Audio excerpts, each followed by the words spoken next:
comfortable these seats are up here. Dr. Mazrui doesn't have any transparencies, but he has incredibly expressive finger gestures, and those will be lost to you back there. And of course, you'll have questions which you're desperate to put and which will go unheard and therefore unanswered. No? In order to spare you this anguish, I want to urge you to consider a demographic shift from the back of the room to the front.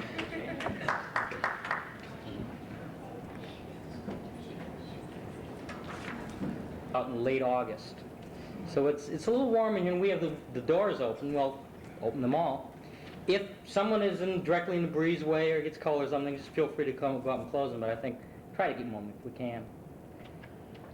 Dr. Mazrui has burst onto burst out of academe in recognition recently through his 9 hours on public television through the Africans. In fact, someone this morning was making a joke that he might start doing the American Express commercial saying, "Hi, do you know who I am?" And maybe you don't. Well, Dr. Mazrui has had an intellectual history well before the Africans. He's a prolific writer and will continue to have one well after that. But today he's talking on a central theme of the Africans, which is Africa, its triple heritage. You'll expand on that, but that heritage being the traditional African heritage, meeting the Islamic cultures from the East and the Western cultures from America and Europe, and in particular how that impacts on population growth. We heard this morning that of all the continents, of all the less developed countries, Africa still has by far the highest fertility rates. Dr. Mazrui.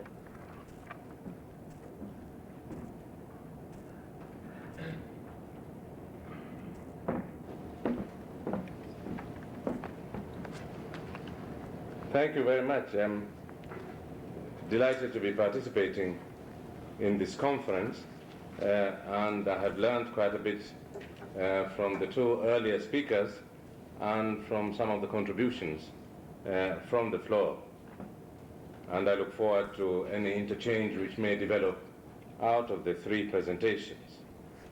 It is true, and those of you who have seen the television series or were listening to me last night will know that I am interpreting the African condition through a prism which I call the triple heritage. That there is in Africa a combination of 3 cultures and legacies.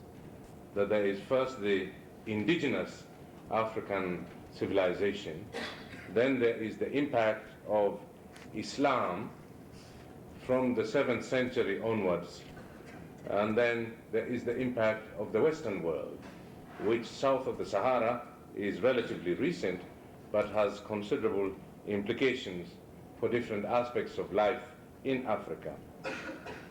Our concern in this presentation this afternoon is relating that triple heritage to the precise issue of population growth and attitude to sizes of family, and how this can affect Africa and its developmental aspirations.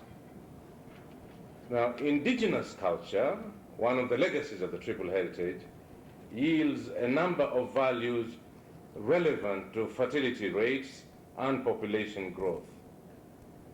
One is the link between infant mortality and parental immortality. There is a belief widely spread among indigenous cultures that nobody becomes immortal unless he or she is remembered by those who still live. And sometimes this idea of immortality through the memory of the living is translated in terms of people who bear the stamp of your own ancestry and people in whom your blood still flows. So if we were translating it into modern terms, you might say no person is ever completely dead if his or her genes are still there in someone living. So it's as if what an English poet said is captured, "O joy that in our embers is something that doth live." that nature yet remembers what was so fugitive. So in general then, there are two levels of life after death. One is a level which has been called sasa, where you are still remembered by people living, or your blood still flows in people alive. And it can be, of course, centuries after you are dead. And then there is a level which has been named zamani, when you get beyond the period of being remembered by the living. So if my genes lives on, or my blood flows in my descendants, that is a central aspect of the secret of immortality. And it becomes an important part of Africans' preoccupation with having large families. So the impact of indigenous culture and its interpretation of immortality has a considerable bearing on attachment to large families. Now, of course, there are also other aspects of indigenous culture that affect things like spacing of babies. So breastfeeding and cultural baby spacing, that there are indigenous cultures which don't encourage sexuality with someone who's still breastfeeding. So the husband either has another wife or abstains or misbehaves with somebody else. But there is a kind of baby spacing that involves a particular culture of weaning and ensures distribution. Now, the legacy of Islam and the legacy of indigenous culture also recognize polygyny or polygamy, having more than one wife. Islam permits no favorite wife, but indigenous culture does. Islam says you must treat all wives equally if you have more than one, and therefore, please, no favorite wife. And then Islam does put the limitation on a maximum of 4 wives if you can treat them equally. And it's been a matter of debate sometimes whether polygyny or polygamy in this way does or does not affect fertility rates in a society. And sometimes it depends upon the balance of men and women in that particular society. In southern Africa, at the moment, fertility rate seems to be affected by something else. Migrant workers going either to cities or to mines. And sometimes migrant labor being subjected to gender apartheid. That is the segregation not of the races, but of the sexes. And this applies widely in the mines of South Africa, which are an important magnet of important segment of labor within South Africa. You can't go with your wives, as it were. What then results in some of the South societies that do produce the labor is that you have an emergence of a female peasantry left behind in the village and a male proletariat that goes out for industrial work either in the mines or in the cities. And you could have major separation which result in spacing out of babies in places like Mozambique, which provides a lot of workers for the South African mines.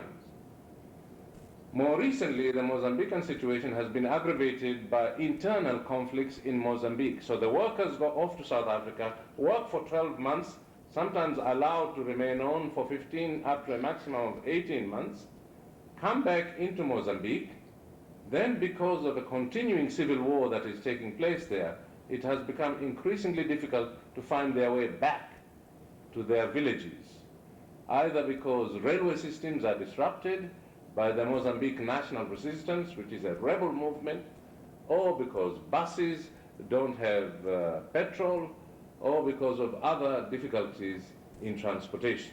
So they then remain along the border and finally get another opportunity to go back to South Africa without ever having been to their wives in between. So there is a lot of unintended spacing out taking place. But sometimes this is moderated by a kind of de facto polyandry. As you know, polyandry is for a woman to have more than one husband. In Africa, this is not a common institution at all. One question is whether migrant labor in southern Africa, because it engages in gender apartheid, separating the sexes, with the man going on to work for a year or 18 months or 2 years and not getting back to his wife, whether you have developing de facto arrangements where there is another husband, as it were, within the society, in the village, while the more regular husband, if you like, is out there mining in South Africa. Now that does interfere with issues of spacing, and it provides kind of substitute husbands in between. And sometimes the other man knows what is happening, comes back, he just knows, now get out. I'm back for the next 6 months or 3 months. So husband replacements, husband goes out, regular husband moves in. Now that interferes with spacing, but certainly seems to threaten or promise the emergence of an alternative institution called polyandry, where women can have more than one regular legitimate partner, but no such legitimacy has as yet taken place. Now, Islam in Africa elsewhere arrived with a package of values also relevant to issues of birth control and population growth. The debate in the United States as to when does infanticide begin. In the United States, this is, of course, related to the whole movements against abortion. Now, infanticide becomes a major doctrine in the history of Islam because the religion was opposed to a pre-Islamic tendency in Arabia to control the number of females born. So one of the Prophet Muhammad's first crusades was in fact against female infanticide, which was a tradition emanating in Arabia but before Islam. And because there was this jihad against infanticide, it extended to some extent to the issue of abortion within Islam. There is a tendency to disapprove of abortion, though not necessarily to disapprove of contraception. The family planning question, again, if it just involves contraceptives, doesn't pose the moral problems it might to a Catholic. But there is the issue of family planning which emerges out of high mortality rates. It was referred to this morning, that if you lose too many children, in order to ensure you have at least 3, you may have 5 or 6 children. It is a form of family planning to allow for the death of children. And in my continent, there still is a high infant mortality rate. Most families experience death, if not in my immediate family, then maybe in my sister's family, or maybe in my brother's family, etc. My mother lost her first son, which was a serious problem. She used to say that God had in store for her one more chance of a boy. So I came after 3 girls.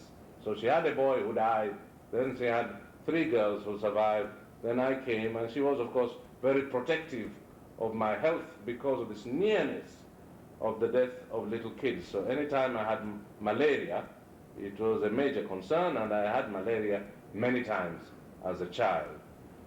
My best friend in Mombasa had 10 children with his wife, 5 of whom have died. Now you can't preach to him the idea of not having many kids, because he regards, look, he wanted several children, but he deduces that in order to have 5 survive, he had to attempt to have as many as possible. So he had 10 in order to ensure the survival of 5. And of course the calculations they are not scientific, they are not sometimes even completely rational, but there is enough in the total situation to create insecurity about the survival of children. Now in Islam, it began with the Prophet Muhammad himself, who had Ibrahim, Fatima, Zainab, and Ruqayya, 4 kids. 3 of them died. 3 of them died. So if Fatima had not survived, there would not have been a line of descent in Islam that could be traced back to the Prophet Muhammad. The entire history of the Islamic religion and the division between Shiite Islam and Sunni Islam would have been dramatically transformed. So the descent to the Prophet among Muslims is in fact not through the son, in spite of Arab patrilinealism. It is in fact goes back to the only surviving child, who was a woman, married to Ali, who then became perhaps the biggest single figure in Shiite Islam. So allowing for infanticide in Islam and infant mortality, both levels seem to go back to the very history of the religion. Now, the Quran says kids and wealth are the adornment of worldly existence, you know. Al-malu wal-banuna zinatul hayat dunya. And this notion of elevating children as a special kind of wealth, therefore, seem to have actual religious blessing. And a great emphasis on water and children are part of the entire cosmology of rewards within the Islamic system. So on balance, Islam therefore does play a part in fertility rates in Africa, but sometimes just reinforcing traditional tendencies which are already strongly in favor of having many children.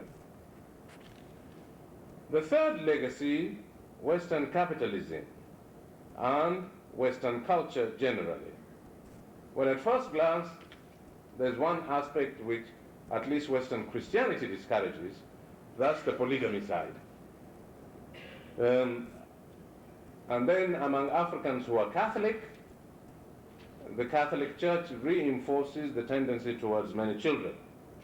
But I think African cultures encourage many children with or without Catholic support. I think the Catholic factor in Africa is probably marginal to the tendency towards larger families. In general, the discouragement of having many kids is related to what was discussed earlier about the role of women. In traditional culture, there's an assumption that the Almighty said, there are 4 elements of the universe. Woman, you shall be custodian of fire.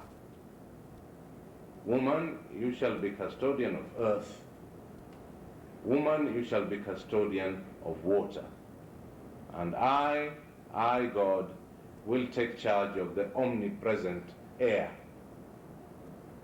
Custodian of fire resulted in huge responsibilities for women, because it meant ensuring that energy was available. And energy in most rural areas is in fact energy derived from firewood. Those of you who have been to Africa are very familiar with women carrying enormous bundles of firewood. Custodian of water. You could trek long distances to obtain water and to make sure that water, the symbol of both survival and cleanliness, is made available to the home and the family. Custodian of water, therefore, also involves women being active in obtaining it. Thirdly, custodian of earth. This related to a concept which might be called dual fertility. Dual fertility, that women are responsible for the survival of this generation, partly through ensuring the fertility of the soil and their role in cultivation. And women are responsible for the arrival of the next generation, partly in their role as mothers and the fertility of the womb. And so, in general, therefore, there is, on one side, a considerable and disproportionate burden of work in rural Africa upon women, and at the same time, there is a significant role in the bearing of children as part of the doctrine of dual fertility. Comes in Western culture, and a woman custodian of fire, earth, and water becomes keeper of the typewriter. It's a major process of marginalization. It's a major process of marginalization. The woman may gain in mobility and may gain in freedom, but loses in importance.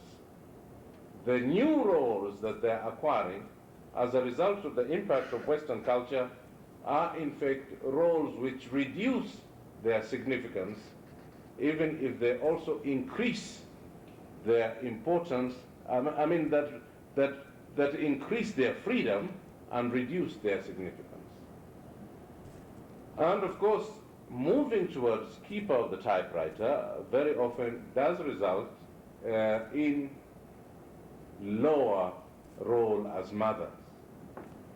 So the westernized or semi-westernized African woman with skills of stenographic utility become less of a custodian of fire, less of a custodian of water, less of a custodian of earth, and what's more, even the other part of the dual fertility, the bearing of children, becomes more qualified as a result.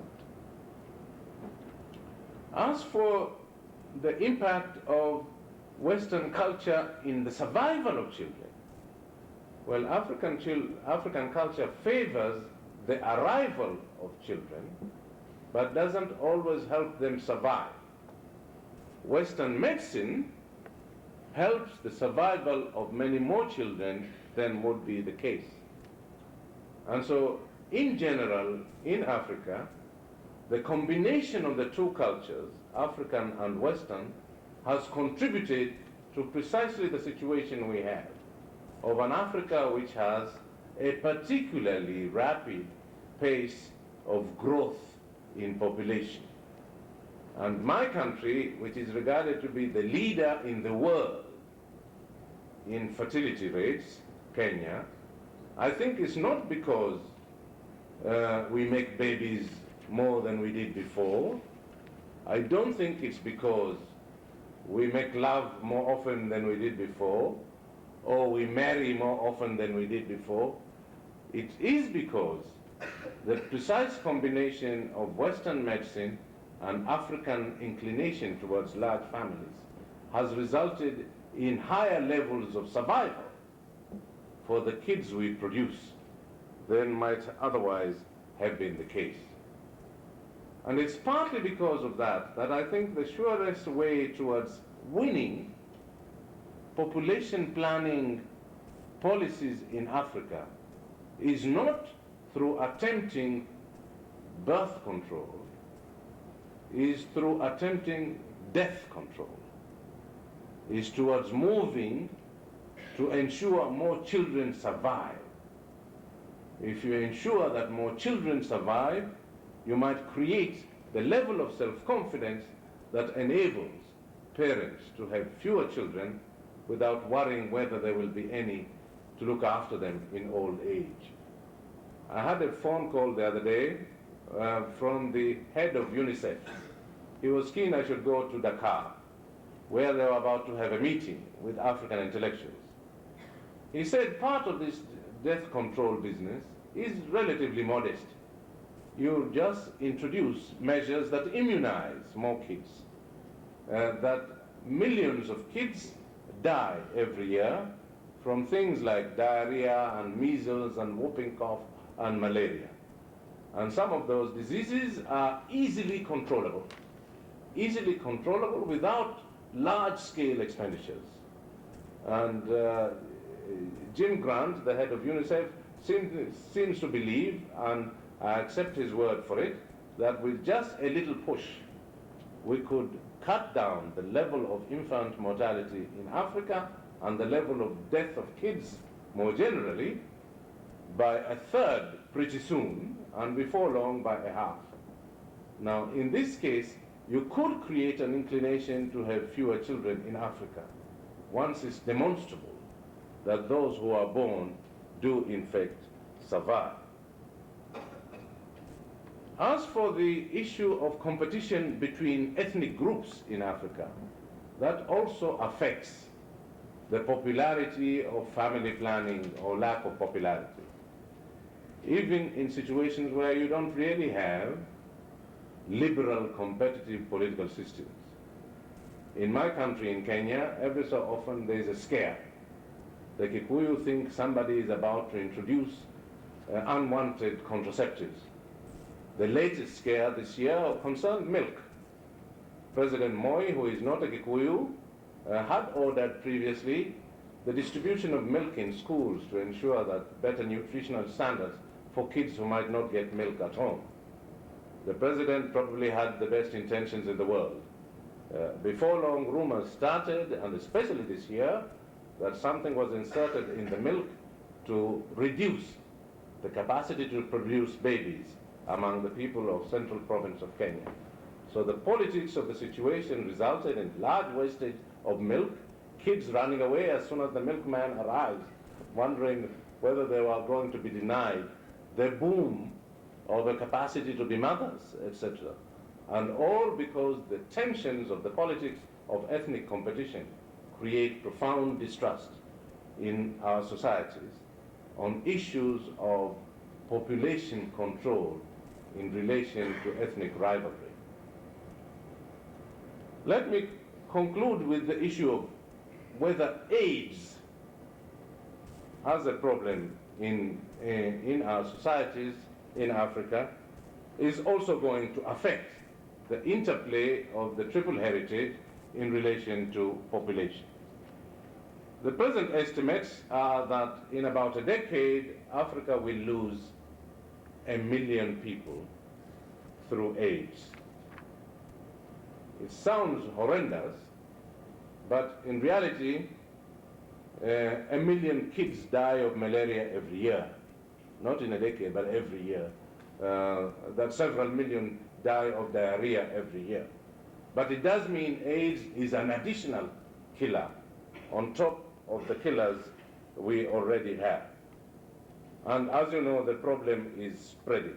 The AIDS belt in Africa is primarily my belt. Uganda, Kenya, Rwanda, Burundi, Tanzania, Kenya, Zaire, and Zambia.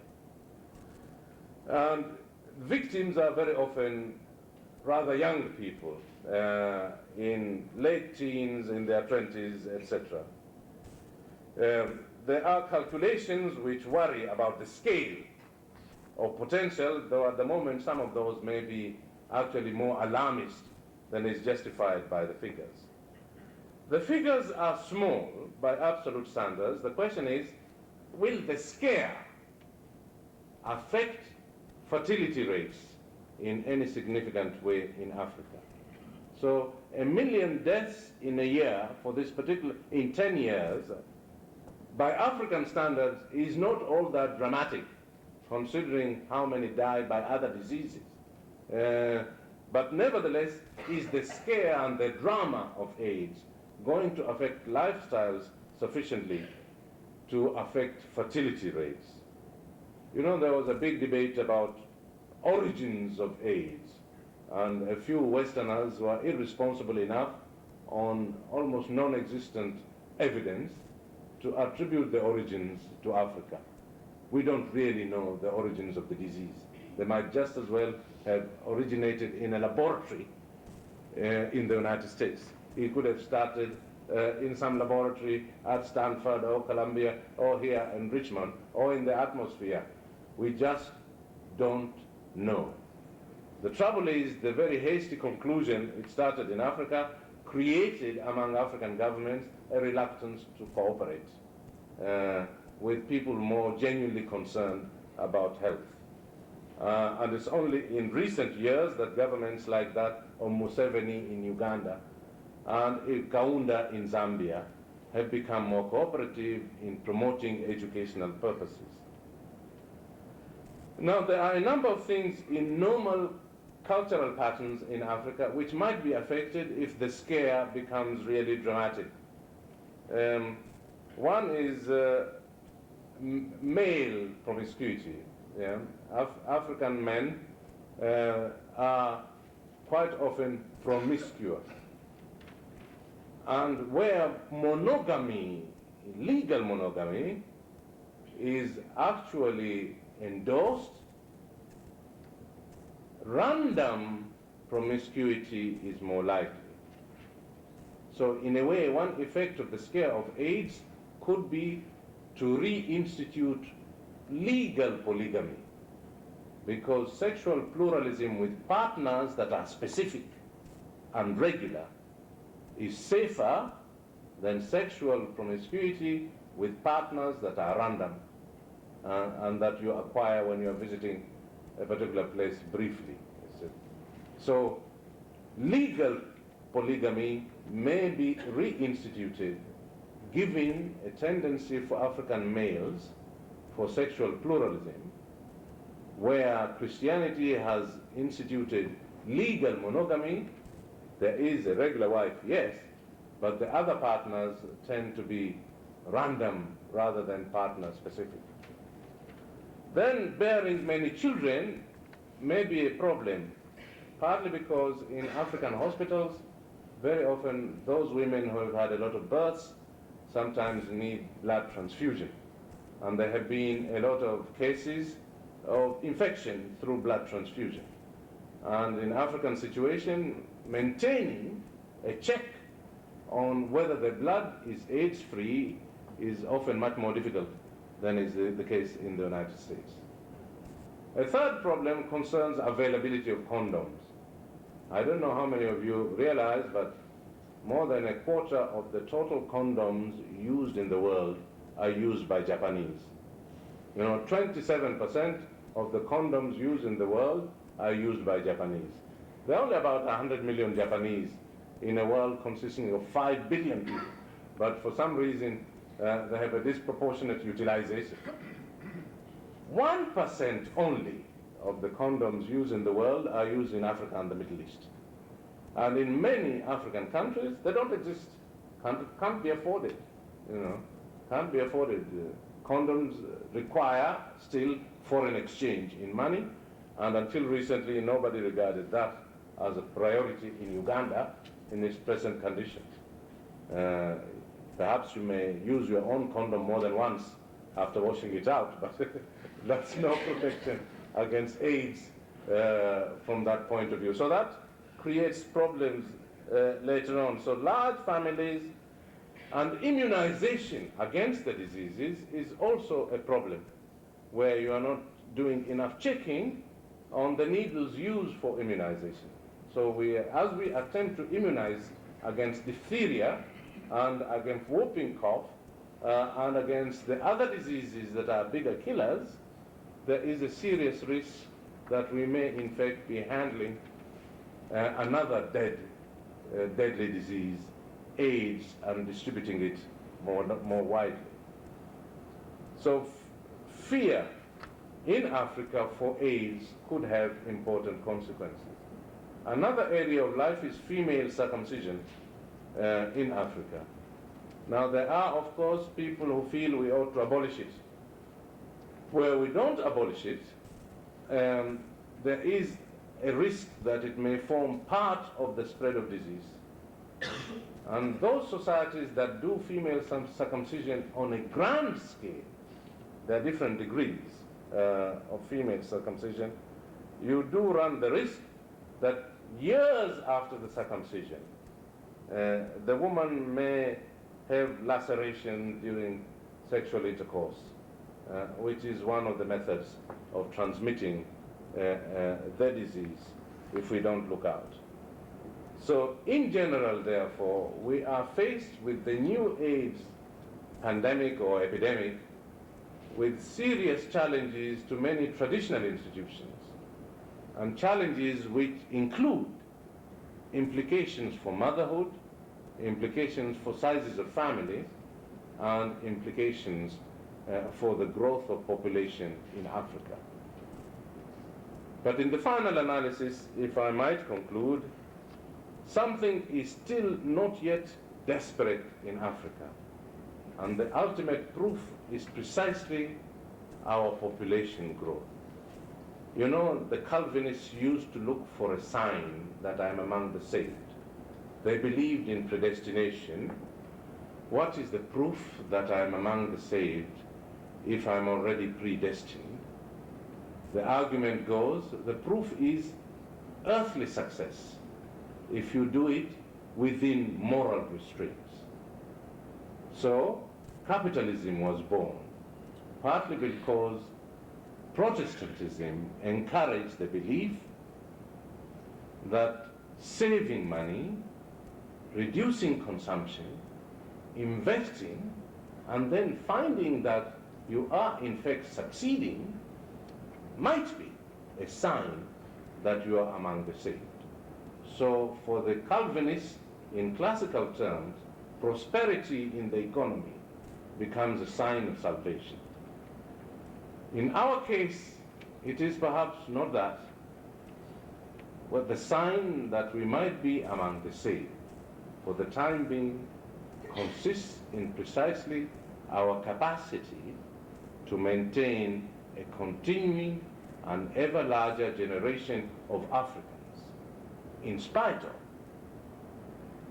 tensions, diseases, ecological catastrophes, famines, all the lists you read about in the papers, which might make you expect a continent beset by constant death and a declining population, and yet a continent nevertheless replacing itself convincing every year.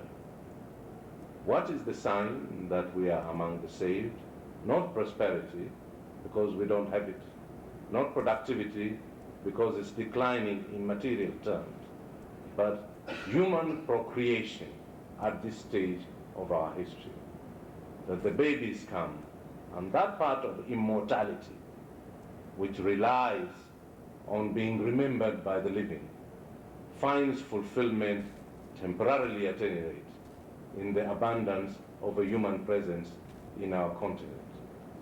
To repeat that line, all joy that in our embers is something that doth live, that nature yet remembers what was so fugitive. Thank you.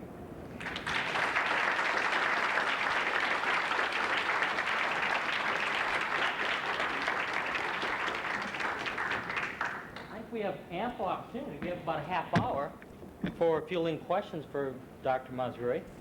And as I said before, there's enough leisure time in this so they could be lengthy questions and have follow-up questions. Now, I'm going to pull my Phil Donahue act and walk around with a little mic so that everyone can hear the question. Are there any questions, Dr. Mazrui? Yes. Okay, there are several different development strategies being used in Africa, and I was wondering if you thought that one was preferable to another in terms of handling the enormous increases in population you find there. Yeah, well, in reality, we are still at a stage when it is a good thing to have so many different experiments and strategies, because almost none of them have as yet demonstrated unequivocally their superiority in African terms over the others. I have a definition of development which goes to the following. Development is modernization minus dependency. that you attempt to modernize and reduce as much as possible a capacity to be dependent on others. The minus dependency, temporarily could mean a substantial indigenization of aspect of your strategies by using more traditional methods and greater indigenous personnel. It could mean domesticating what is a foreign institution and making it more relevant.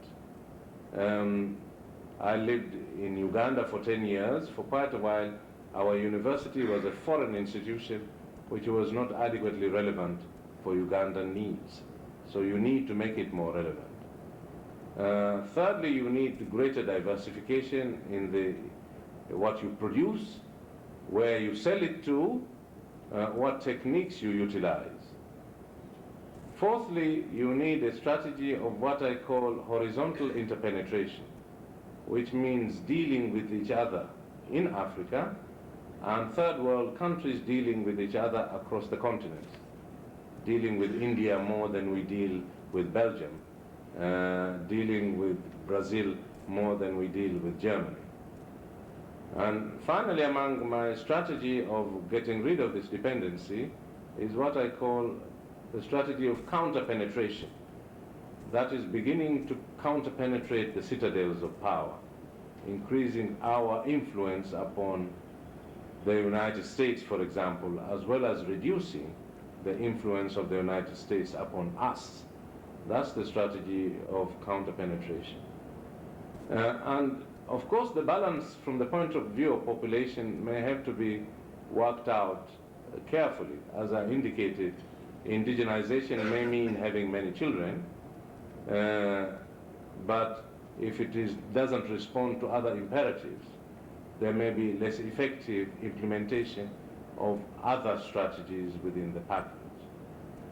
Unfortunately, none of the regimes currently in existence really have enough of a long-term perspective on issues of that kind. Politicians in Africa, as elsewhere, tend to have limited planning horizons. And so there is less of a relationship between development and population targets than might ideally be desirable. Any other questions?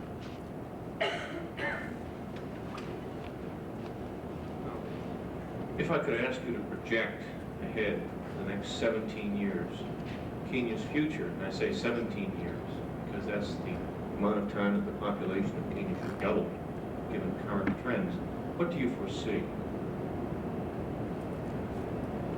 Well, as you know, it's very hard to anticipate the future of especially third world countries because of the many uncertainties which surround them. So if somebody had asked me when I first arrived in Uganda in 1963, what I could foresee in the country, sure, my answer would not have allowed for some of the difficulties that the society has gone through since 1971, when its first military coup changed what was basically a tremendously gentle society into one which became increasingly in agony because of internal masochism. So with that proviso, I would say first there will be a narrowing of the gap between expectations in Kenya and what can be accomplished. At the moment, as I say, in fact, our population is expanding more because more kids are being saved than because more kids are being born. But the culture of the society hasn't caught up with that. So we are still having as many children as we can, on the assumption that if we don't, many of them might in fact die. So the culture has to catch up with the technology which ensures better survival. When that gap is closed and people have smaller families because they feel more secure that the families will be able to manage.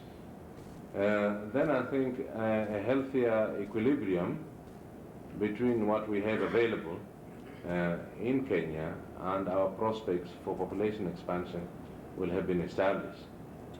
We do have an awful lot of underutilized land, though we also have a lot of rather arid land. We also have underutilized technology for production in the areas which are productive. So our capacity to feed ourselves, I think, is considerable if there is enough managerial effectiveness and technological competence.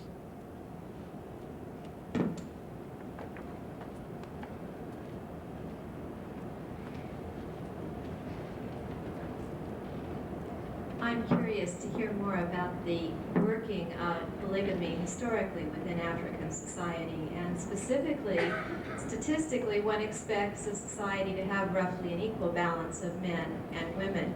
Can you expand at all upon what actually happens when there are multiple wives? Is this something that is handled statistically through differential class patterns of marriage, for example, or in some other fashion?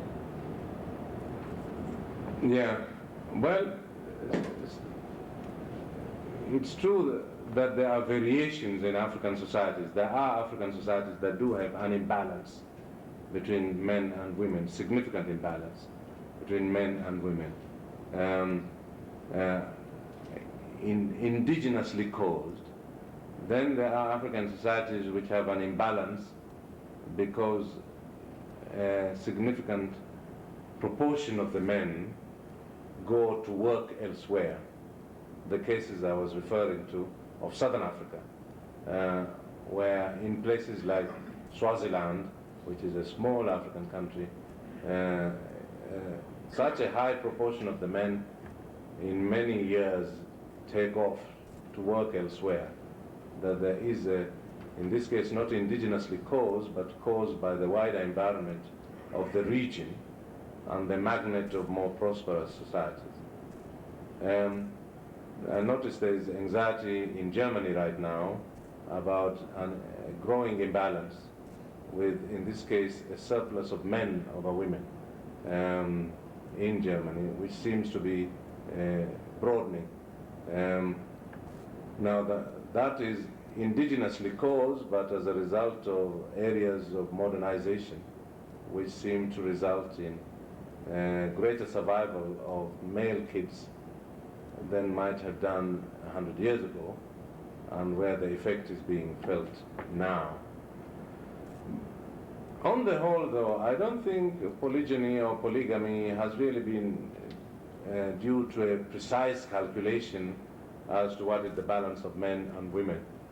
It has grown as a result of wider considerations about how many women can be protected by men, by a single man, and by values which put a special premium on both children and sometimes wives.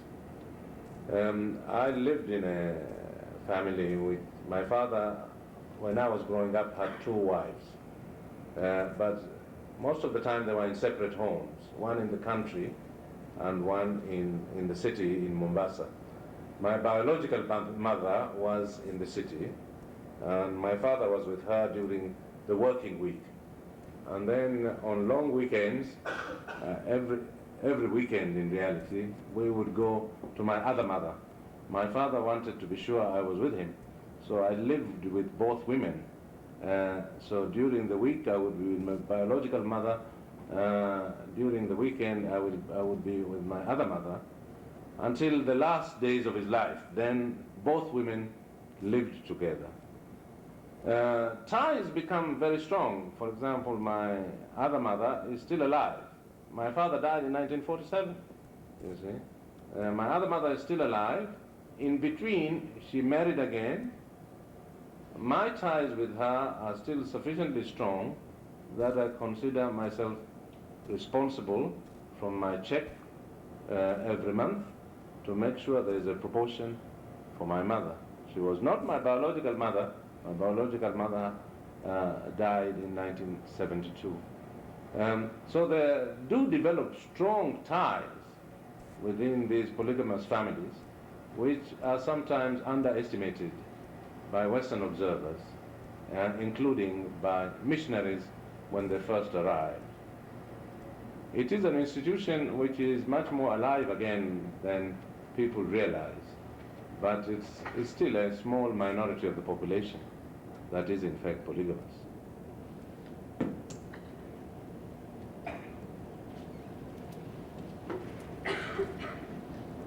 Is there a preference for male children as opposed to just the children? In other words, would it necessitate many children to get a sufficient number of male children? And will the changing status, or if there's a changing status in women in Africa, would that affect if it doesn't exist? Yeah, on the whole, as a generalization, it is true there is every man, at any rate, wants at least one son. Yeah. So it isn't a preference in the sense that I want sons mainly, or as far as possible I should have only sons, which is a problem in India, where the preference for male children is more pronounced among Hindus than it is among Africans, and causing problems in England for Hindu who live in England and want to know predictions about whether they are going to have girls or boys.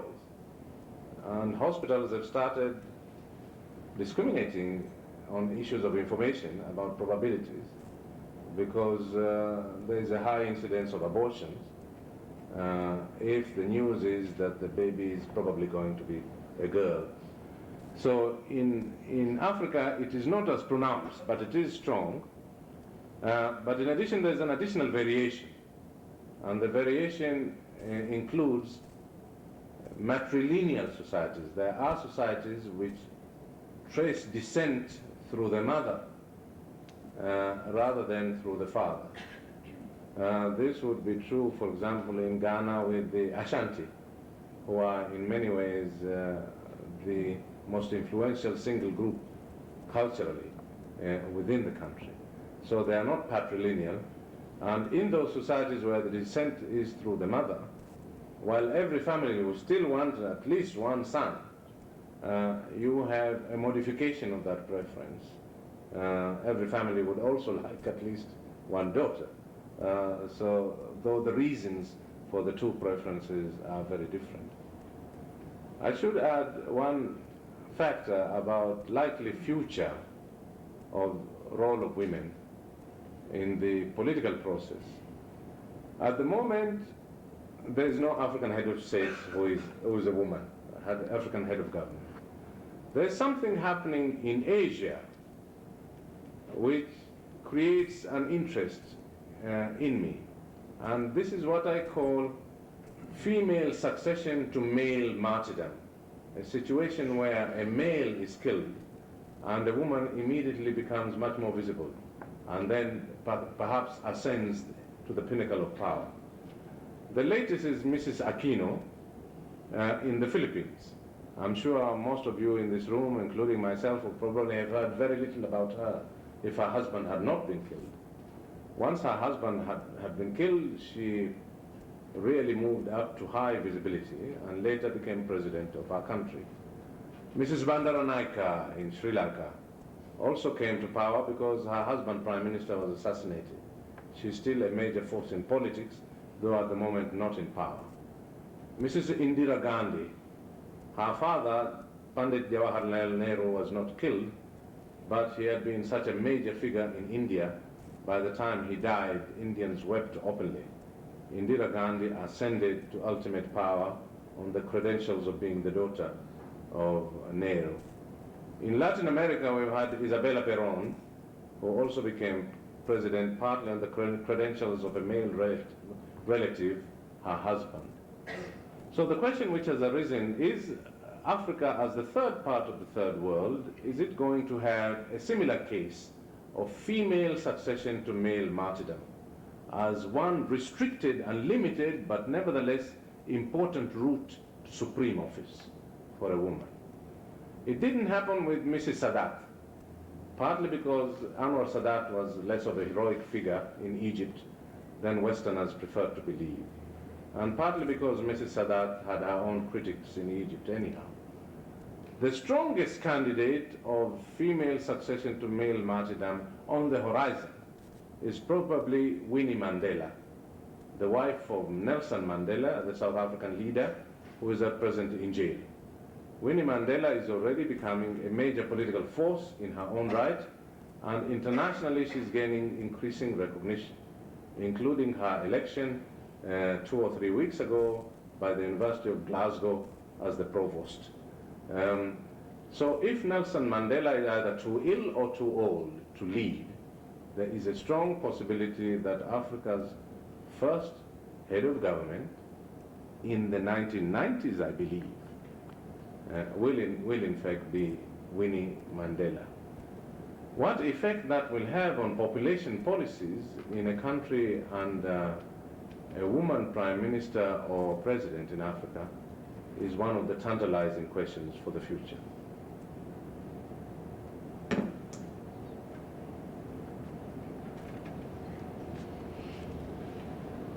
I hesitate to follow up with something so mundane after that very brilliant analysis. But it is related. Okay? You had mentioned that in indigenous African culture, women are the keepers of earth, fire, water. That with the introduction of industrialization, women are becoming the keepers of the typewriter. What I would like you then later on talked about the kinds of things that the kinds of in general terms only of indigenization of development and how that is going to have to occur. What I would like you to do is discuss that theme in terms of the traditional role of women, the industrial model for women, and what might occur as a compromise or as the development of some new role for women, not just women political leaders. Right.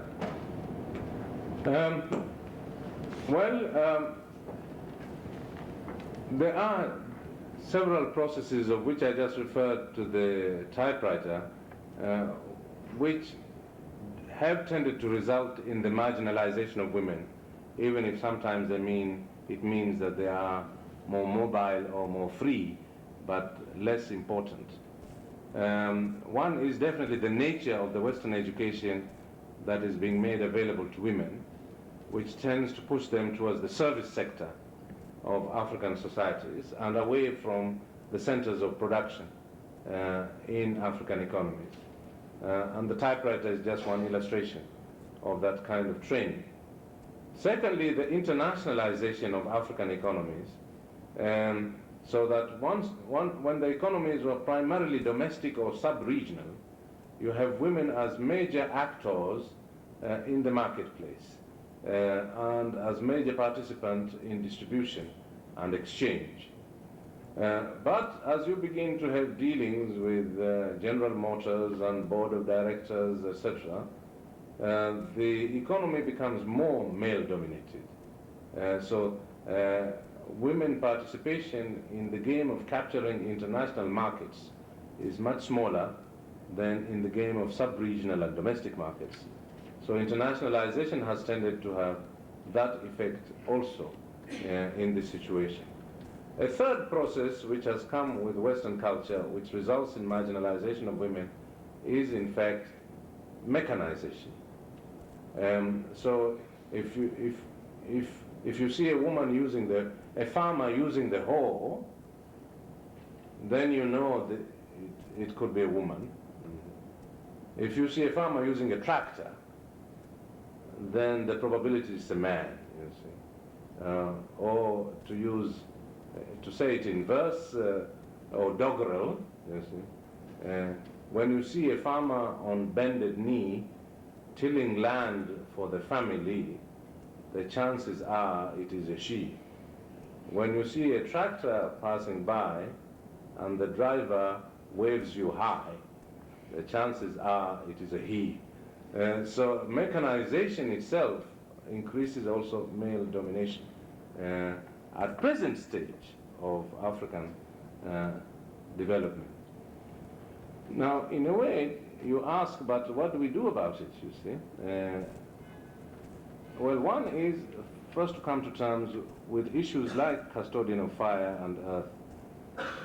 If custodian of earth, the woman is very important in agriculture, why don't you make sure that if you see a farmer on bended knee tilling the land for the family, the chances are even that it is a he, and that if you see a tractor passing by and the driver waves you hi, the chances are even that it is a she. In other words, making sure that this distorting factor in mechanization doesn't continue, and that you do train women to drive tractors where tractors are appropriate. And then you come to terms with they are custodians of fire and they trek long distances to get firewood.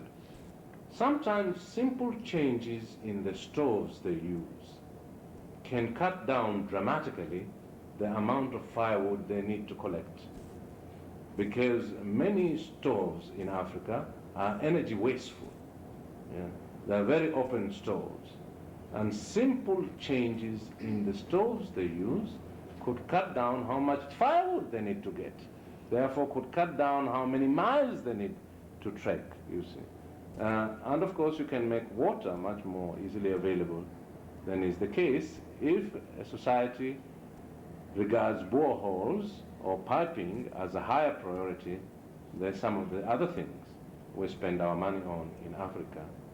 So there are even micro changes in African society which can improve significantly the amount of flexibility women have and maintain their role as important members, not simply as freer members in society.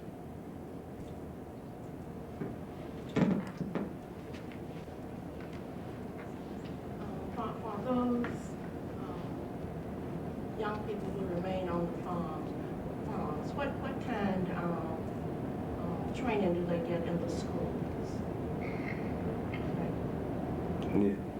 You put your finger on it, the issue of what kind of training do young people who remain on the farm get. Most of our educational systems are almost designed to produce rural misfits, that people who don't fit in the rural area. It's sometimes parents feel betrayed if their educated child remains in the village. You see, they say, look, I mean, we spent so much time and energy and money educating you, and you are still right here. You see, feel almost betrayed. And that's because much of the training is inadequately attentive to the skills needed in the country. And then, as discussed earlier, there is the issue of whether we make farming adequately remunerative and rewarding.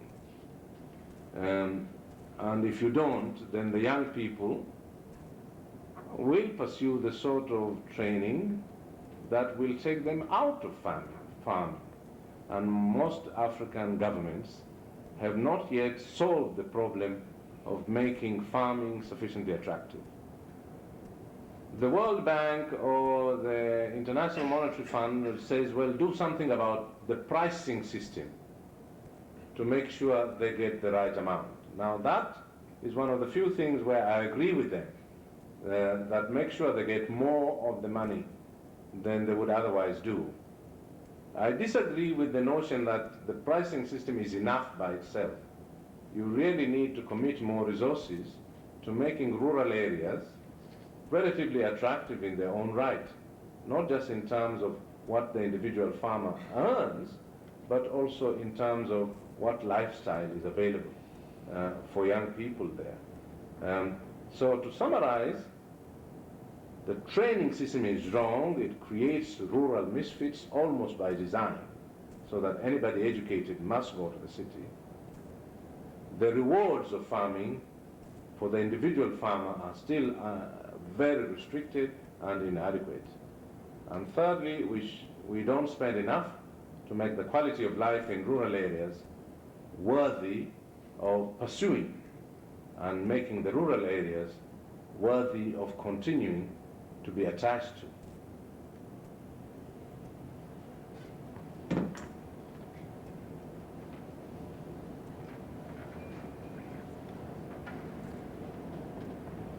I understand the circulation of children is fairly prevalent in parts of West Africa. I presume that this has the effect of cementing the bond within the extended family and perhaps redistributing the cost of raising children, which is roughly analogous to what the poor in Europe in the 19th century and the 18th century used to do, going into service, sending their children to the landlord's house, for example. My question is, how prevalent is this practice of child circulation in the continent? And is it class specific? Is it the case that poorer families send their kids to more affluent relatives? And lastly, what impact would the emergence of the nuclear family that tends to accompany modernization will have on this practice and population growth? Yes, circulating children to other members of the family it's still quite widespread, and not just in West Africa. It is a situation where biological parenthood is not regarded as the only basis of obligation towards children, and that you can have situations where you can have your kids brought up by a relative for reasons which in Muslim Africa can mean sometimes whether they'll be better trained as Muslims, or in other parts of Africa can mean whether they will have better access to other facilities important for their welfare. Now, many African families that are relatively well-to-do bring up other people's children as well, one or more that may be brought up. There are also occasions when somebody comes to a brother and says, look, this is your third child, I'll take it. You know, this one is mine. This one is mine. And they do. They go and bring the child up. Of course, the child is told the situation. It isn't as if the child believes it has different biological parents. It's openly acknowledged. It's that there is no biological monopoly of children in many African societies, and responsibilities are more widely distributed. Its relationship to the nuclear family, yeah, it does make it a little harder, and that's when it becomes class specific, as you say. My chairman of the department at the University of Jos in Nigeria has, in addition to his own children, 4 of them, he has 2 children from the village that are sort of a nephew and a niece. Now, they are themselves internally a nuclear family, except for the fact that responsibilities for the extended family are sufficiently real that the niece and the nephew live with them on campus at the University of Jos, go to school at their expense, will probably live with them until they finish school or go to university. You see. And they do it with such casualness. The family itself is highly westernized. The husband has a PhD from Stanford. The wife is a practicing lawyer, trained at the University of Jos, and is professional. The 2 incomes together enable them to have domestic help that can look after the children while they are at work. But the fact that they are westernized or are basically nuclear has not prevented them from quote-unquote adopting relatives to bring them up and making sure they have access to the wider world. One more point, sometimes it isn't just education. Western culture has a high prestige in ex-colonies, and sometimes the kids go to be brought up by a more westernized relative, so that they grow up speaking English very easily without going to school. And that's half the battle towards the competition for Western skills, or so it is presumed. So there are a variety of reasons, but the underlying foundation is shared responsibility.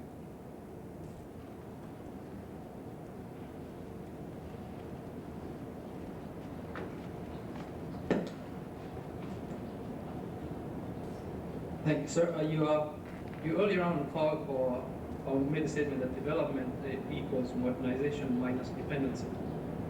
And in reducing or minusing dependency, you say that we have to diffuse foreign dependency. In other words, dependence on the World Bank, United Nations, agricultural loans, so on and so forth. And yet, in response to a certain question by the lady on what African governments are doing to educate those who are in the farming sector, for example, the rural sectors, you say that the government has to develop policies that encourage agricultural sector. And this you said we do by the governments investing large amounts of capital. My question is, how does an African country with limited resources, of developing nations, with the limited resources and ever increasing population or what have you, go about increasing great amounts of capital in the rural sector without having to depend on the foreign element? That's the tricky part that is facing, I think, a lot of third world countries or developing nations. And I would like a response as to how one can go about fiddling with the puppet in this case. Mm-hmm. The question for those at the back, is concerns. First, I begin with the proposition that development equals modernization minus dependency. And then I do say that in order to ensure our effective performance as agricultural producers, we should invest more money in agriculture. And the question asks, but where is the money to come from? Won't that increase the dependency, which is the one I'm saying we should subtract from modernization if we are to be successfully developmental. Now, the real problem is that much of the so-called modernization that is taking place is urban-centered. So even with the same resources, you can shift focus from what we have at the moment. So there has tended to be an urban bias in African development. And this urban bias, providing facilities which will cater for urban populations, has deprived the countryside of even the resources that are available, let alone those which come from outside. It's true that the urban bias sometimes may even be in terms of subsidizing the urban consumer instead of the rural producer, which is one of the headaches we have when IMF and World Bank says reduce public expenditure. So you spend a lot of money in Tanzania, for example, you bring in the Canadians to cultivate wheat in a part of the world where wheat is not normally staple, but at least you are producing it yourself. The Canadians do it with maximum technological scale, as it were. You do produce bread at some cost, but you produce it, and it is available to people in Arusha or Dar es Salaam, etc. The arrangement with the Canadians costs money, and it does take place in the countryside, but in a manner of technological intensity rather than labor intensity. And in the end, you are really spending all that money to making sure that a particular urban appetite called Western bread is well and truly met. So when I say we should revise our priorities between the countryside and the urban centers, I don't necessarily mean get more money from outside, although that may be necessary. But I mean the way we are spending it right now doesn't ensure efficient production on our own farms, even with the resources available. I should add that I don't expect the end of dependency to be sudden. It needs planning and strategies to keep on reducing it. And not many of our governments have engaged in that planning at all. I think I'd like to break in here, if I might. That is, the agenda for the rest of the afternoon is we're going to take about a half-hour break.